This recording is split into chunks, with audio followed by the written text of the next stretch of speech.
and welcome to Preacher to Teacher. My name is Terry, and we're continuing this fun series where we talk to students and teachers about their experience in school, what they learned from how teachers do what they do, and also what they think might make a better experience. So if you like this content, make sure you hit the like button, hit the subscribe button, and the notification bell on, and you won't miss a single one of these episodes. Today, it's a pleasure to have Jackson and Taylor with us, two fine young men who've been a part of my class. Welcome, guys. What's up? So we're glad you're here, man. So you both are athletes, and so you're the first real athletes that I've had on the channel. So Taylor, you are going to play college baseball. Talk to me a little bit about some of the challenges that are presented for students who are heavily involved in athletics. I would say most of the challenges are homework. I would say getting on top of staying on top of your schoolwork is a big thing. But having when you're overrided with a bunch of schoolwork, it gets real stressful. Kind of hard to focus in two different things sometimes, and it's just mostly schoolwork. I'd say is probably the hardest thing. Now, if I were to ask, what could teachers do to make that better, you're probably going to say, give me less homework. But, teachers are trying to give homework to help reinforce stuff. What might be some possibilities instead of homework that might help? Or does that make sense? What might we do to help with this whole homework situation? I would say it's hard to say because, you can't take one kid that doesn't play sports, another kid that plays sports, and give him extra time to do things. But I would say maybe giving a little bit of time extra in the middle of the class when you're already at school and you already have time to take time, maybe 15 minutes out of the last period, to do your schoolwork. And I know with a lot of different schools they have study halls for athletes, and we don't really have that here. So I haven't never really had a study hall, but Interesting. How did you find that out? I have a couple of friends that play in, I know with college athletes, they definitely have study hall, but I have a couple of friends that play at bigger high schools than we have, and they have I want to say it's the last 45 minutes of school that they actually have study hall for athletes that are behind. And so. All right, cool. Now, Jackson, you're a big government guy. You did really well on the Florida Civics Literacy exam. You were heavily engaged in class when we talked about government. How did you get so interested in that subject? Starting from a young age, I fell in love with American politics, if that makes sense. Mm-hmm. I know it's weird for a young kid. So the Tropicana speech. Okay. It's at 4-H sponsors it, and they ask elementary school kids to 6th grade to write a speech and then give it. So I've always been pretty prominent on public speaking. I've been pretty good at it. But I won 3 years in a row, and the second year I wrote my speech about America. And after that, just writing about it and seeing what it does to people when you talk to them about it, and how you can persuade what they think and help them see the truth in some things the media might not cover. That sparked an interest in me, more than anything. But I have very firm beliefs in what I do in politics. I won't talk about it, but I love having conversations with people at the opposite side. If they're willing to have open conversation to talk about both of our beliefs, I'm 100% down to do that. I love doing that. I'm sure you'll have some interesting conversations going to college. Yeah. So where are you going again? Okay, so I'm going to Camson EMT. So that's an EMT class. Right, yeah. And then I'm going to FCJ for fire school. Awesome. Yeah, I'm sure you'll have some interesting talks there. Yeah. Very cool. I already when I dual enrolled through FCJ, that my professor and I Okay.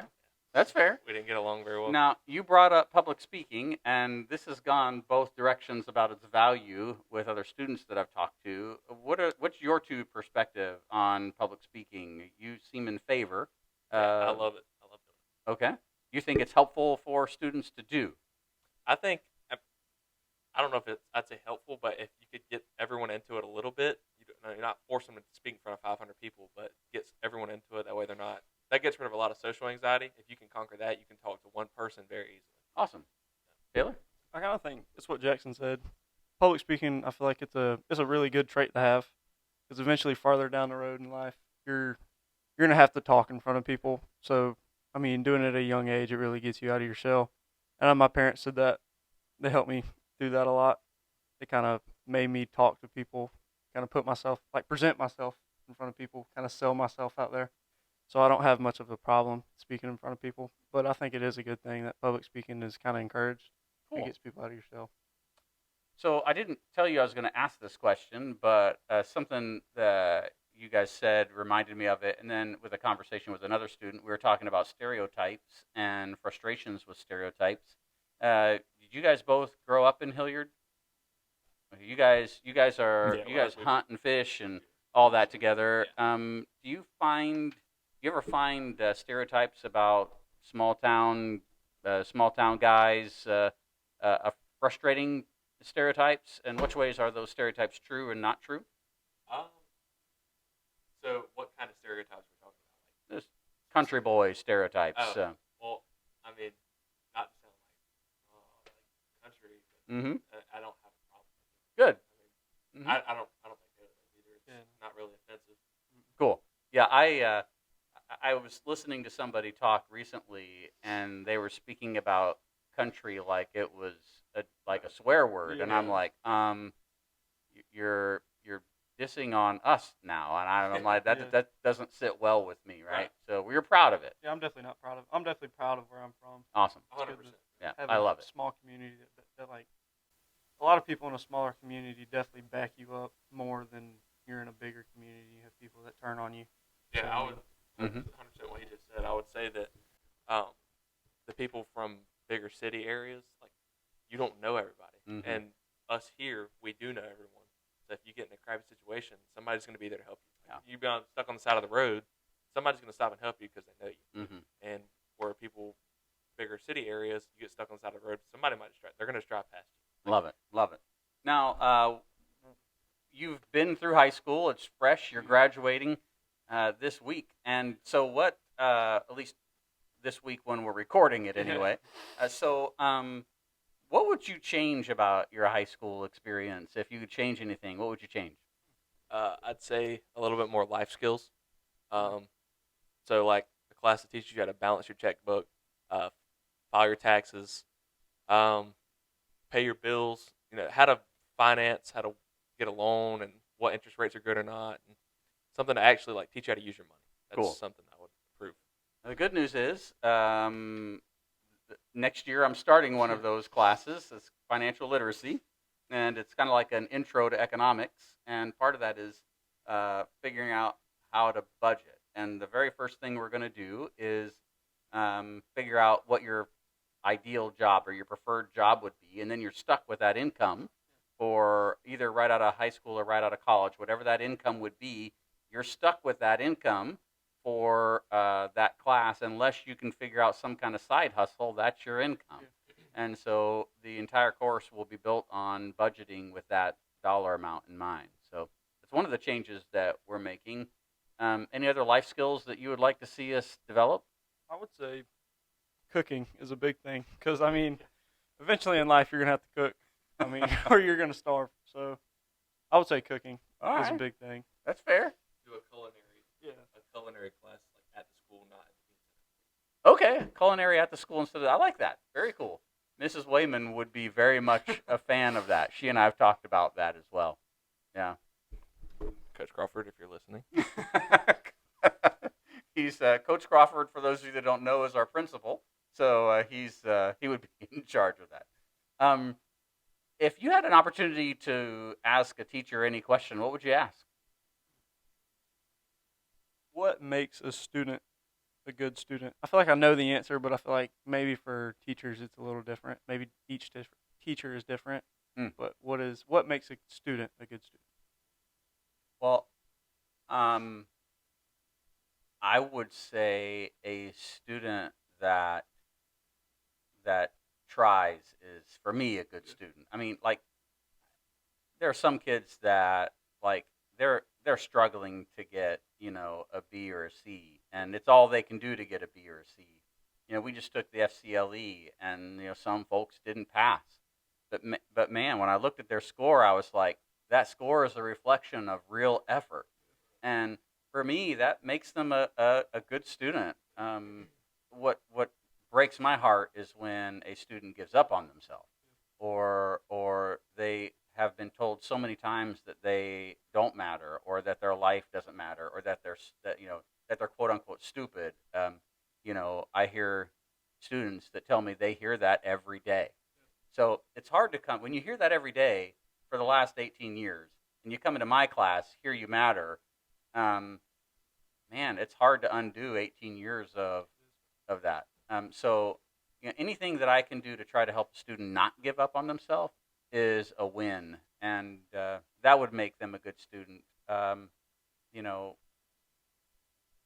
I don't ask for a whole lot of homework, and so you know, turning it in makes it easier to get a good grade. And so, but a good student is a student that tries at whatever level they have, and attains whatever level of success they're capable of. We're not all equal.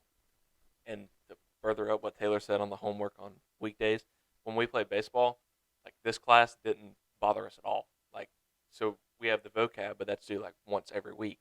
So if you take one day out of your week, and most of the time we didn't have practice on Wednesdays. So Wednesdays after school, we could go home and do homework. Cool. But doing the vocab, it was a breeze.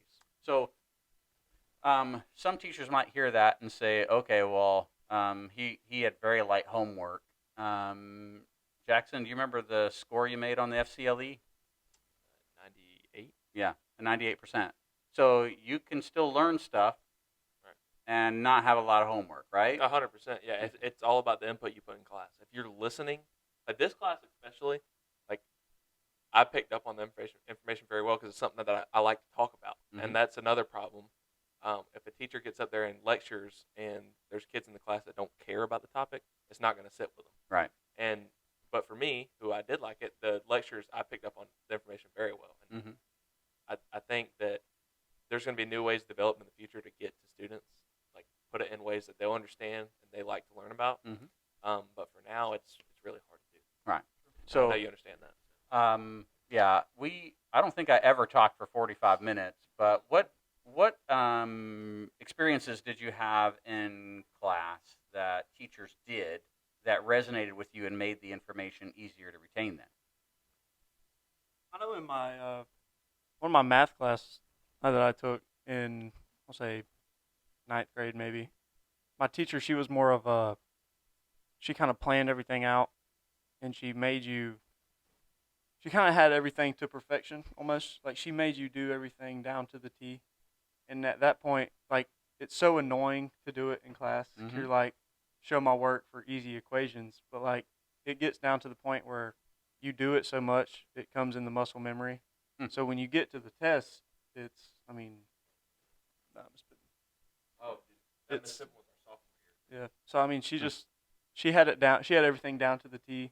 She was such a good teacher. And so it made, when you get to the test, it's like you weren't nervous or anything. It's just like you did it so repeatedly every time that it didn't matter. So it sounds like you can tell when a teacher comes to class prepared versus not. Oh, 100%. Okay. It's very easy to recognize when a teacher doesn't have a plan for the day. 100%. Okay. But like Taylor said, Miss Pittman, she was very strict, and most kids didn't like her because of that. But she didn't let you come in and bull crap in her classroom, because when she got up, when the bell rang, it was time to focus. And there's a reason that, like, it showed in the test scores that keeping that quiet atmosphere in the class and making everybody pay attention is because we all passed. Like, we all made very good grades. She was a good teacher. Awesome. But my teacher that I think I would say that resonated with me a lot is Miss Sheldon. The Spanish. Now the stories like reading, and it's dialect back and forth. You don't think you're picking up on the language, but you are.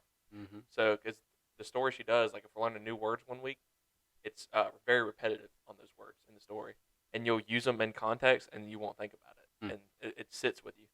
So one of my other students had mentioned that in that class you were actually acting out these stories and talking. Is that accurate? Yeah. So if there's like an action word, she'll often like make you stand up and do that. That way it resonates with your body, and then when you think about saying it, this is what it means. Awesome. So verbs, you're actually playing the Yeah. verb out. Yeah. Okay, cool. I've cut down many trees with a chainsaw in that class. Well, I hope you learned a little bit more today about what it's like to be a student athlete, some of the challenges that they face, and this whole idea of teachers engaging students and helping them to act out the things that they're learning, and not just sitting in a chair listening to a lecture continues to come up, and I know it'll keep coming up for us. So, hey, want to remind you that you matter. What you do matters. Thanks for joining us today. Taylor, Jackson, thank you so much for being with us, and we hope you all have a wonderful day.